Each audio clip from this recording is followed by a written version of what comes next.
ঠাকুর রামকৃষ্ণের তখন কলকাতায় আসা প্রায় ৩ বছর হয়েছে। এমন সময় একদিন কলকাতার জানবাজারের রানী রাসমণি তার দাদা রামকুমারের কাছে এক বিষয়ে বিধান চেয়ে পাঠালেন। বিশ্বনাথ ও তার মা অন্নপূর্ণাকে দর্শন করা ও পুজো দেওয়ার জন্য রানী রাসমণি কলকাতা থেকে নৌকা করে কাশী যাচ্ছিলেন। পথে দক্ষিণেশ্বরের কাছে মা স্বপ্ন দিলেন, তুই এখানে মন্দির গড়ে আমার নিত্য সেবার ব্যবস্থা কর, তাতেই তোর কাশী যাওয়ার কাজ হবে। রানী তাই সেখান থেকেই ফিরলেন। তারপর দক্ষিণেশ্বরে গঙ্গা তীরে জমি কিনে মা কালীর মন্দির করছেন, মায়ের মূর্তিও তৈরি করেছেন। এখন প্রতিষ্ঠা করলেই হয়, কিন্তু একটা মুশকিল হয়েছে। রানীর ইচ্ছা, মাকে মন্দিরে বসাচ্ছেন যখন প্রতিদিন অন্নভোগ দিয়ে তার সেবা করবেন। পণ্ডিতরা কিন্তু বিধান দিচ্ছেন না। রানী জাতিতে কৈবর্ত বলে এতে রাজি হচ্ছেন না।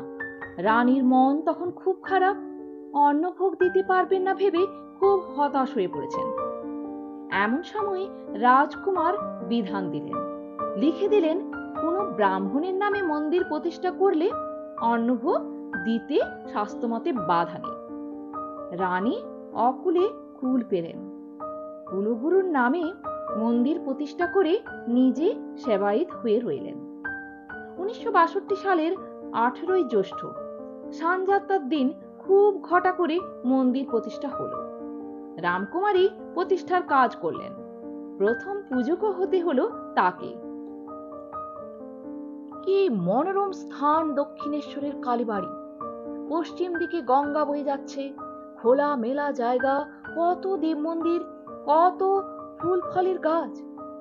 মন্দির প্রতিষ্ঠা দেখতে এসে জায়গাটি শ্রী রামকৃষ্ণের ভালো লাগলো। সেদিন ঝামাপুকুরে ফিরে এলেও পরে তিনি রামকুমারের সঙ্গে দক্ষিণেশ্বরেই থাকতে লাগলেন। তার পিস্তত বোন হেমাঙ্গিনীর ছেলে হৃদয়রাম এই সময় দক্ষিণেশ্বরে এলেন। ভাগ্নেকে পেয়ে শ্রী রামকৃষ্ণের সুবিধে হলো, একজন সমবয়সী সঙ্গী পেলেন। রানী রাসমণি ও মথুরবাবু মাঝে মাঝে দক্ষিণেশ্বরে আসতেন। মথুরবাবু রাসমণির জামাই। স্বামী মারা যাওয়ার পর রাসমণি বিষয় সম্পত্তির দেখাশোনা নিজেই করতেন। এ কাজে মথুরবাবু তার প্রধান সহায়ক ছিলেন। ২০ বছরের যুবক দেবকান্তি শ্রী রামকৃষ্ণ তাদের দুজনেরই নজরে পড়লেন। তার গান শুনে, সুন্দর দেবমূর্তি গড়া দেখে তারা মুগ্ধ হলেন। মনে মনে ঠিক করলেন একেই মা কালীর সেবার কাজে লাগাতে হবে। রামকুমারকে বললেন সে কথা। রামকুমার শ্রী রামকৃষ্ণকে জানালেন। রামকৃষ্ণ তা শুনে একটু ভয় পেলেন, কিন্তু মথুরবাবু যেদিন নিজেই তাকে ডেকে বললেন সেদিন রাজি না হয়ে পারলেন না। কথা হলো নিত্য মা কালীকে সাজাবার কাজ শ্রী রামকৃষ্ণ করবেন, কিন্তু মায়ের গায়ে যেসব গয়না আছে তার ভার তিনি নিতে পারবেন না। হৃদয়ও তার সঙ্গে থাকবে, সে গয়না টয়না সামলাবে। দক্ষিণেশ্বর কালীবাড়িতে কেবল মা কালীর, মা ভবতারিণীর মন্দির নয়, একটি রাধা গোবিন্দের এবং ১২টি শিবের মন্দিরও আছে। সব ঠাকুরেরই নিত্য পুজো হয়, পুজো আলাদা আলাদা। শ্রীরামকৃষ্ণ মা কালীর বেশকারী হওয়ার কিছুদিন পরে নন্দোৎসবের দিন এক কাণ্ড হলো। রাধা গোবিন্দের পূজারীর পুজোর পর দুপুরবেলা গোবিন্দজিকে সিংহাসন থেকে নামিয়ে খাটে শুয়ে দিতে নিয়ে যাচ্ছেন। এমন সময় পড়ে গেলেন, মূর্তির পা ভেঙে গেল। ভাঙা মূর্তিতে পুজো করতে নেই, কি হবে? মথুরবাবু ও রানী রাসমণির কাছে খবর পাঠানো হলো। তারা পণ্ডিতদের ডেকে মত চাইলেন।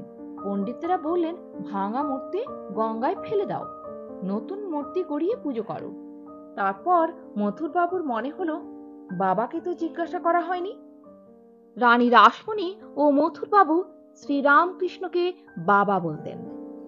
শ্রীরামকৃষ্ণকে জিজ্ঞেস করাতে তিনি বললেন, রানীর জামাইদের কারো পা ভেঙে গেলে তাকে সরিয়ে দিয়ে আরেকজন নতুন জামাই আনা হতো, না তার চিকিৎসার ব্যবস্থা করা হতো?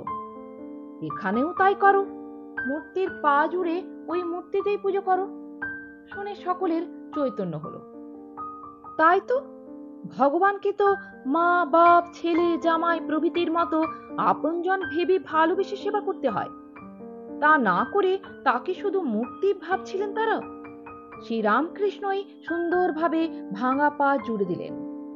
এই ঘটনার কিছুদিন পরে শ্রীরামকৃষ্ণ মা কালীর পুজো খোলেন।